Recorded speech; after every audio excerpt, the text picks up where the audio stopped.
6월 11일 오늘의 말씀은 사무엘상 21장입니다.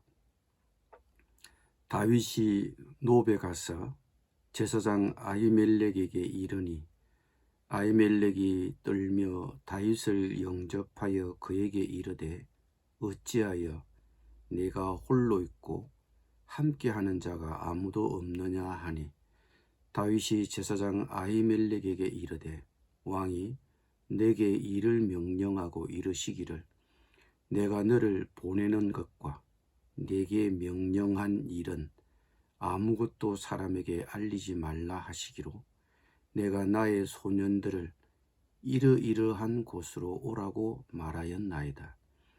이제 당신의 수중에 무엇이 있나이까? 떡 5덩이나 무엇이나 있는 대로 내 손에 주소서 하니 제사장이 다윗에게 대답하여 이르되 보통 떡은 내 수중에 없으나 거룩한 떡은 있나니 그 소년들이 여자를 가까이만 하지 아니하였으면 주리라 하는지라. 다윗이 제사장에게 대답하여 이르되 우리가 참으로 3일 동안이나 여자를 가까이 하지 아니하였나이다. 내가 떠난 길이 보통 여행이라도 소년들의 그릇이 성결하겠거든 하물며 오늘 그들의 그릇이 성결하지 아니하겠나이까 하며 제사장이 그 거룩한 떡을 주었으니 거기는 진설병 곧 여호와 앞에서 물려낸 떡밖에 없었음이라. 이 떡은 더운 떡을 드리는 날에 물려낸 것이더라. 그날에 사울의 신하 한 사람이 여호와 앞에 머물러 있었는데 그는 도액이라 이름하는 에돔 사람이요 사울의 목자장이었더라. 다윗이 아히멜렉에게 이르되 여기 당신의 수중에 창이나 칼이 없나이까? 왕의 일이 급함으로 내가 내 칼과 무기를 가지지 못하였나이다 하니 제사장이 이르되 내가 엘라 골짜기에서 죽인 블레셋 사람 골리앗의 칼이 보자기에 쌓여 에봇 뒤에 있으니 내가 그것을 가지려거든 가지라. 여기는 그것밖에 다른 것이 없느니라 하는지라. 다윗이 이르되 그 같은 것이 또 없나니 내게 주소서 하더라.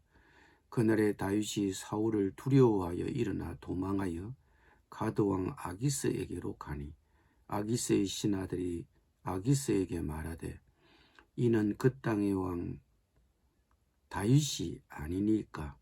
무리가 춤추며 이 사람의 일을 노래하여 이르되 사울이 죽인 자는 천천히요 다윗은 만만이로다 하지 아니하였나이까 한지라.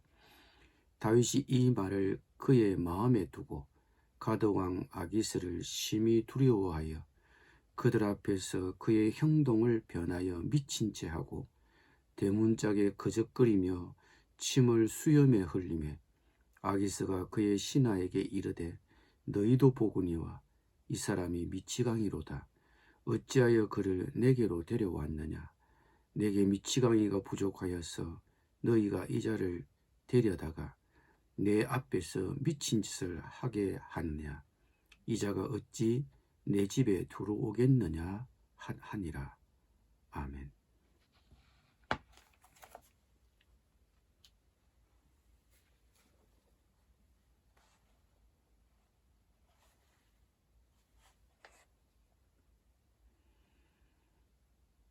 요나단과 헤어진 다윗은 놉이라고 하는 마을로 갔습니다. 이 놉 마을은 제사장들의 집성촌이었습니다. 왕의 사위이자 이스라엘의 장군인 다윗이 아무 수행원 없이 이 조용한 마을에 나타나자 제사장 아히멜렉은 이를 이상히 여겨 아무 수행원 없이 어떻게 다윗이 혼자 왔는지를 물었습니다. 이런 제사장의 질문에 다윗은 공식적인 임무를 수행 중이라고 거짓말로 둘러대었습니다. 이 다윗의 거짓말로 인해 결국 제사장 85명이 죽게 되었습니다. 대체로 다윗은 공의롭게 행동했습니다. 그러나 그는 사울을 피하여 도망치면서 자신을 보호하기 위해 거짓말을 했다고 성경은 기록하고 있습니다. 당시에는 전혀 문제가 될 것 같지 않은 사소한 거짓말로 보였을 수도 있습니다. 그런데 결국은 그 거짓말이 비극적인 결과를 초래하고 말았습니다. 거짓말도 잘못입니다. 다른 모든 죄처럼 거짓말도 하나님 보시기에 잘못이며 해롭고 심각한 결과를 초래할 수 있습니다. 작은 거짓말도 사소하게 보지 말아야 합니다. 그 사소한 죄가 어떤 결과를 초래할 수 있는지 우리는 아무도 모릅니다. 그러므로 우리는 모든 죄는 피해야 합니다. 그러면서 다윗은 제사장에게 먹을 것이 없느냐고 물었습니다. 이에 제사장은 성소 제단에 올려놓았던 빵을 내주었습니다. 이 빵은 원래 제사장만이 먹을 수 있는 음식이었지만 다급한 상황에 처한 다윗에게 준 것입니다. 제사장 아히멜렉은 율법을 어겼습니다. 그러나 아히멜렉은 율법의 의식적인 규정보다 자비를 더 우선적으로 고려했습니다. 예수님께서도 이런 아히멜렉의 판단을 지지하셨습니다. 어느 날 안식일에 밀밭 사이로 지나다가 제자들이 밀 이삭을 잘라 먹은 것을 두고 이것을 본 바리새인들이 제자들이 율법을 어겼다고 하자 예수님은 이 사건을 인용하시면서 나는 자비를 원하고 제사를 원하지 않는다 하신 말씀이 무슨 뜻인지 알았더라면 너희가 죄 없는 사람들을 정죄하지 않았을 것이라고 하신 것입니다. 하나님께서 원하시는 것은 율법의 규정 자체보다 율법의 정신인 자비와 긍휼이라는 것을 깨달아야 합니다. 우리는 하나님의 사랑의 정신보다는 형식적인 법 논리로만 남을 비판하고 정죄하지는 않습니까? 그런데 바로 그날 그곳에서 사울의 신하 가운데 한 사람 도액이 거기에 머물러 있었는데 그가 다윗과 아히멜렉의 대화를 다 엿들었습니다. 이제 그곳에서도 오래 머무를 수는 없었습니다. 급한 대로 음식과 무기를 구한 다윗은 블레셋 가드왕 아기스에게 피신하여 망명을 요청했습니다. 용병으로 참여하는 대신에 자신의 안전을 담보받기 위한 것입니다. 아마 처음에는 블레셋 왕도 다윗의 망명을 기뻐했을 것입니다. 그런데 아기스의 신하들이 다윗의 정체를 알아차렸습니다. 자신의 정체가 발각된 이상 가드왕 아기스 옆에 있는 것도 다윗에게는 안전하지 못했습니다. 그래서 그는 미친 척하여 그 위기를 모면했습니다.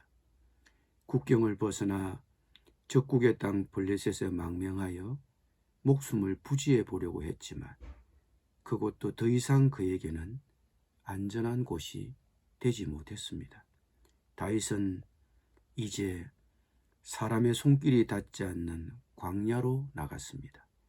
22장 1절에는 다윗이 그곳을 떠나 아둘람 굴로 도망했다고 기록하고 있습니다. 어디에도 그가 있을 곳은 없었습니다.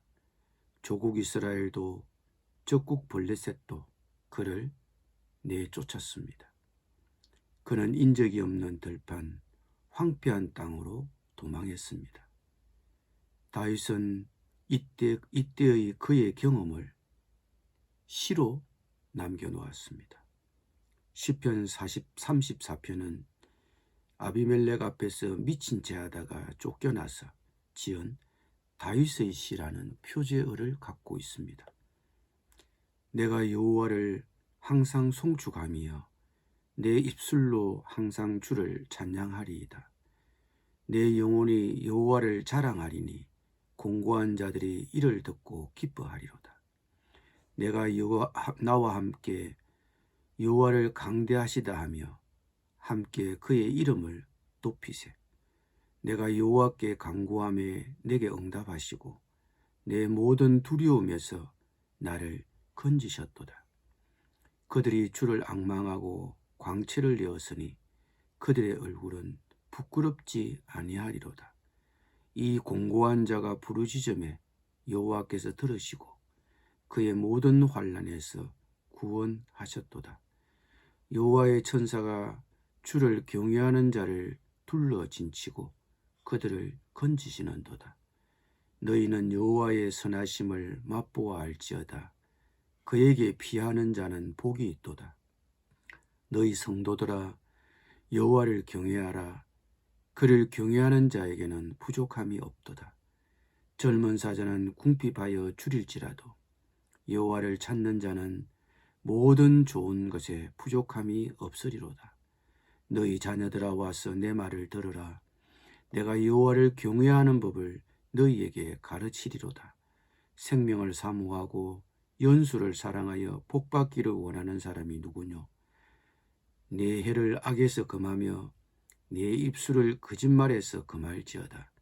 악을 버리고 선을 행하며 화평을 찾아 따를지어다. 여호와의 눈은 의인을 향하시고 그의 귀는 그들의 부르짖음에 기울이시는도다. 여호와의 얼굴은 악을 행하는 자를 향하사 그들의 자취를 땅에서 끊으려 하시는도다. 의인이 부르짖음에 여호와께서 들으시고 그들의 모든 환난에서 건지셨도다. 여호와는 마음이 상한 자를 가까이 하시고 중심으로 통회하는 자를 구원하시는도다.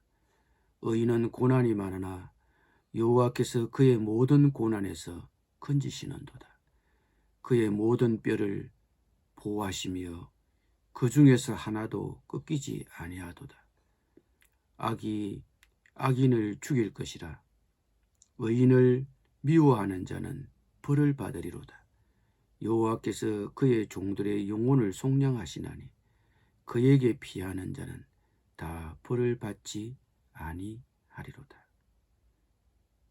다윗이 어떻게 이런 상황에서 이런 찬양과 이런 기도를 드릴 수 있었을까요? 어쩌면 죽을 상황에 몰린 자신의 신세를 한탄하면서 하나님을 원망해야 맞지 않을까요? 그는 기름 부음을 받은 자입니다. 사울을 이어 왕이 될 약속을 받았습니다. 왕의 사위였고 왕세자 요나단의 절친이었습니다. 그러나 사울 왕의 적개심 때문에 여러 번 죽을 고비를 넘겼습니다. 적국에서도 그의 망명을 받아주지 않았습니다. 천혜의 고아가 된 것입니다. 사울 왕이 두려워 광야로 잠적했습니다. 이제 그가 의지할 수 있는 것이라고는 아무것도 없습니다. 회복의 가능성은 털끝만큼도 보이지 않습니다. 하나님도 사무엘을 보내어 그를 차기 왕으로 약속했었습니다. 그런데 지금 하나님의 손길은 보이지 않습니다. 그도 질문했을 것입니다. 왜 내가 이런 고통과 위협을 당하면서 살아야 하는가? 우리 교우들 가운데 우리 이웃 중에 간혹 이런 분들이 있습니다. 알지 못할 병에 걸리고 믿었던 친구가 배신하고 앞길이 깜깜한 분들이 있습니다. 아무리 생각해봐도 답을 찾지 못하는 일들이 가끔 있습니다. 이런 상황에서 다윗은 어떻게 했습니까? 그는 주님을 찬양하고 기도했습니다. 내가 여호와를 항상 송축하며 내 입술로 항상 주를 찬양할 것이다. 내가 여호와께 간구하고 주님을 간절히 찾을 것이다. 주님께서 내 기도에 응답하시고 내 모든 두려움에서 나를 건져내실 것이다. 우리가 할 수 있는 단 한 가지도 이것입니다. 가난한 마음으로 하나님을 찾는 것입니다. 하나님께 내 사정을 이야기하는 것입니다.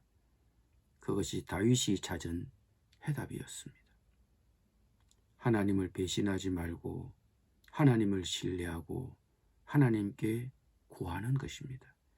그것이 고난당하는 다윗이 우리에게 들려주는 해답입니다. 기도드리겠습니다. 주님, 앞길이 깜깜하고 아무리 생각해도 답을 찾지 못하는 이들을 기억해 주십시오.